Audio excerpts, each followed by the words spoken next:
তো এই আলোচনাটা যারা বিয়ে করছেন রিসেন্ট তাদের কাজে লাগবে, আর যারা করেন নাই করবেন, শীঘ্রই করবেন, এদেরও কাজে লাগবে। আর যারা মুরব্বী অনেক অভিজ্ঞতা ওনাদেরও কাজে লাগবে, ওনারা এটা শুনে নাতি নাত করতে শোনাতে পারবে, ঠিক কিনা? তাহলে কারোরই লস নাই। বিষয় কি? কথা বলে না। দম্পতি বুঝেন? বুঝেন? স্বামী আর স্ত্রী বানায় যেজন মিস্ত্রি, সে বড় আজব কারিগর ও মনরে সে বড় কঠিন কারিগর, ঠিক কিনা? পৃথিবীর প্রথম দম্পতি হচ্ছে সাইয়েদনা আদম আলাইহিস সালাম আর হাওয়া আলাইহাস সালাম। পৃথিবীর প্রথম স্বামী আদম আলাইহিস সালাম, প্রথম স্ত্রী হাওয়া আলাইহাস সালাম। ওয়া কুলনা ইয়া আদম উসকুন আনতা ওয়া যাওজুকাল জান্নাহ। আল্লাহ বললেন, আদম তুমি আর তোমার জোড়া বা তোমার স্ত্রী দুজনে মিলে জান্নাতে থাকো। তাহলে ওনারা ছিলেন স্বামী আর স্ত্রী, ঠিক কিনা? তাহলে এই দাম্পত্য সম্পর্কটা এটা জান্নাতি সম্পর্ক।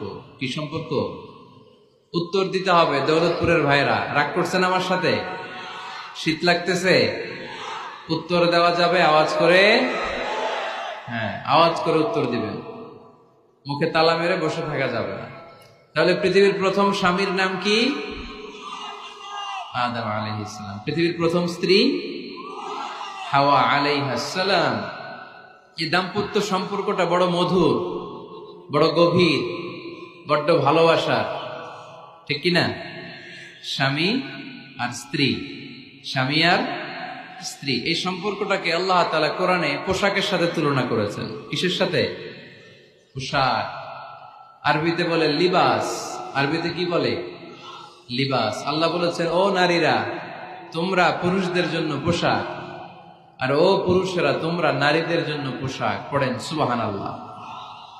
পোশাকের বেসিকলি তিনটা কাজ। কয়টা? কেউ কথা কয় না, আরো জোরে বলেন কয়টা? এখন আওয়াজ আসলো কোথেকে? আওয়াজ করে উত্তর দিবেন, চিল্লায় বলেন পোশাকের কাজ কয়টা? এভাবে শেষ পর্যন্ত খোঁচায় যেন সাউন্ড বের করা না লাগে, স্বপ্রণোদিত ভাবে উত্তর করবেন, ক্লাসের মতো হোক। তিনটা কাজ। এক নম্বর কাজ হচ্ছে পোশাক ইজ্জতের আবরু, লজ্জাস্থান ঢেকে রাখে, ঠিক কিনা? আমাদের লজ্জাস্থান ঢেকে রেখেছে আমাদের পোশাক। ঠিক তেমনি স্বামী তার স্ত্রীর ইজ্জত হেফাজত করে।